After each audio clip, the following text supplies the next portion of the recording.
Chapter 5. About 10:30, the cracked bell of the small church began to ring, and presently the people began to gather for the morning sermon. The Sunday school children distributed themselves about the house and occupied pews with their parents so as to be under supervision. Aunt Polly came, and Tom and Sid and Mary sat with her, Tom being placed next the aisle in order that he might be as far away from the open window and the seductive outside summer scenes as possible. The crowd filed up the aisles, the aged and needy postmaster, who had seen better days, the mayor and his wife, for they had a mayor there, among other unnecessaries, the justice of the peace, the widow Douglas, fair, smart, and 40, a generous, good-hearted soul, and well-to-do, her hill mansion the only palace in the town, and the most hospitable, and much the most lavish in the matter of festivities that St. Petersburg could boast. The bent and venerable Major and Mrs. Ward, Lawyer Riverson, the new notable from a distance, next the belle of the village, followed by a troop of lawn-clad and ribbon-decked young heartbreakers. Then all the young clerks in town in a body, for they had stood in the vestibule sucking their cane heads. A circling wall of oiled and simpering admirers till the last girl had run their gauntlet. And last of all came the model boy, Willie Mufferson, taking as heedful care of his mother as if she were cut glass. He always brought his mother to church and was the pride of all the matrons. The boys all hated him. He was so good.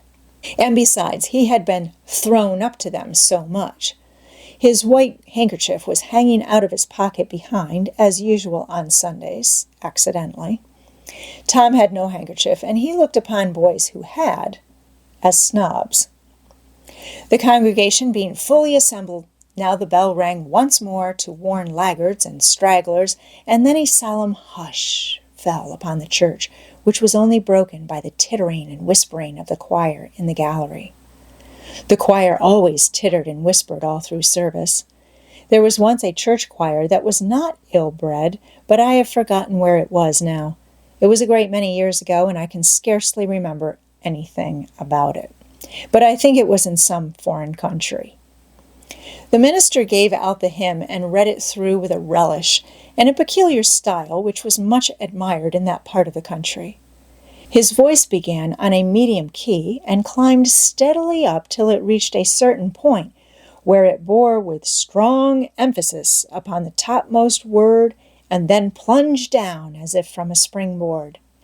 "Shall I be carried to the skies on flowery beds of ease, whilst others fight to win the prize and sail through bloody seas?"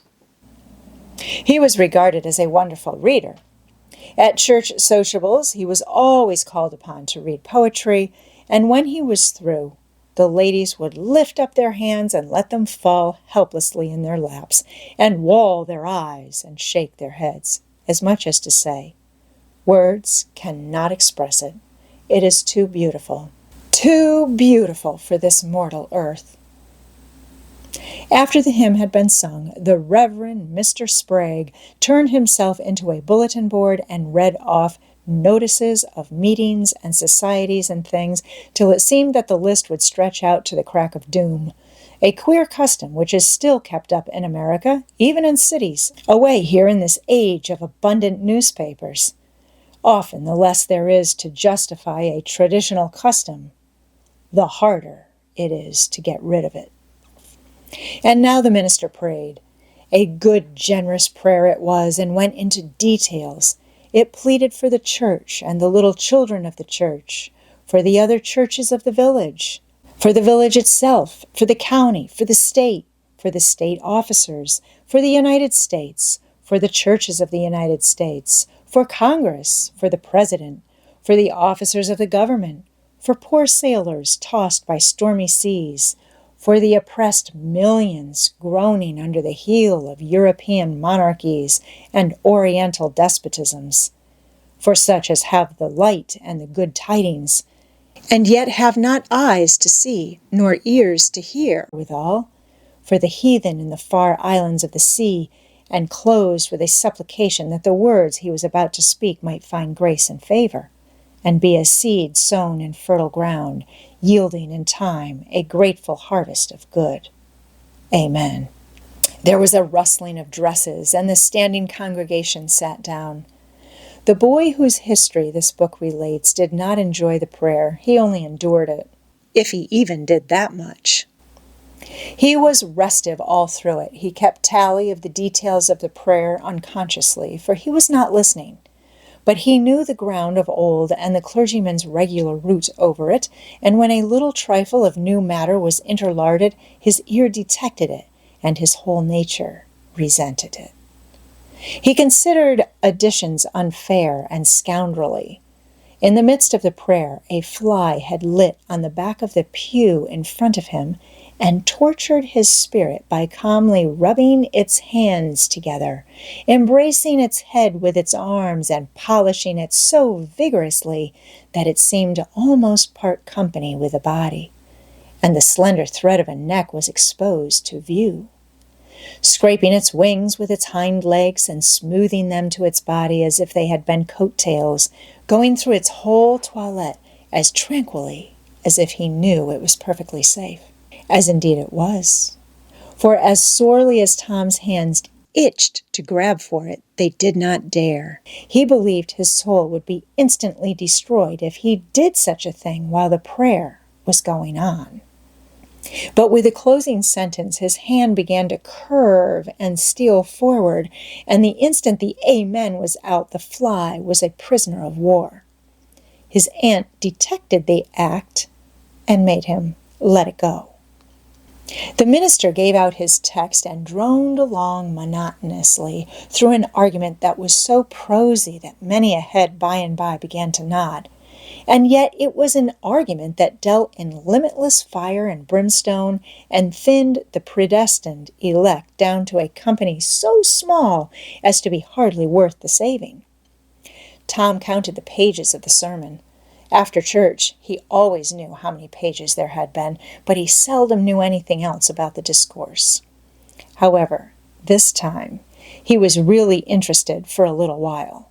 The minister made a grand and moving picture of the assembling together of the world's hosts at the millennium, when the lion and the lamb should lie down together and a little child should lead them. But the pathos, the lesson, the moral of the great spectacle were lost upon the boy. He only thought of the conspicuousness of the principal character before the onlooking nations. His face lit with the thought, and he said to himself that he wished he could be that child, if it was a tame lion. Now he lapsed into suffering again, as the dry argument was resumed. Presently he bethought him of a treasure he had, and got it out. It was a large black beetle with formidable jaws, a pinch bug, he called it. It was in a percussion cap box. The first thing the beetle did was to take him by the finger. A natural fillip followed. The beetle went floundering into the aisle and lit on its back, and the hurt finger went into the boy's mouth. The beetle lay there, working its helpless legs, unable to turn over.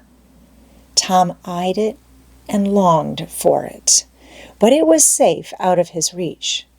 Other people, uninterested in the sermon, found relief in the beetle, and they eyed it too. Presently, a vagrant poodle dog came idling along, sad at heart, lazy with the summer softness and the quiet, weary of captivity, sighing for change.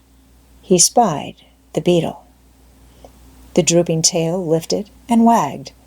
He surveyed the prize, walked around it, smelt at it from a safe distance, walked around it again, grew bolder, and took a closer smell, then lifted his lip and made a gingerly snatch at it, just missing it, made another and another, began to enjoy the diversion, subsided to his stomach with a beetle between his paws, and continued his experiments, grew weary at last, and then indifferent and absent-minded. His head nodded, and little by little his chin descended and touched the enemy, who seized it.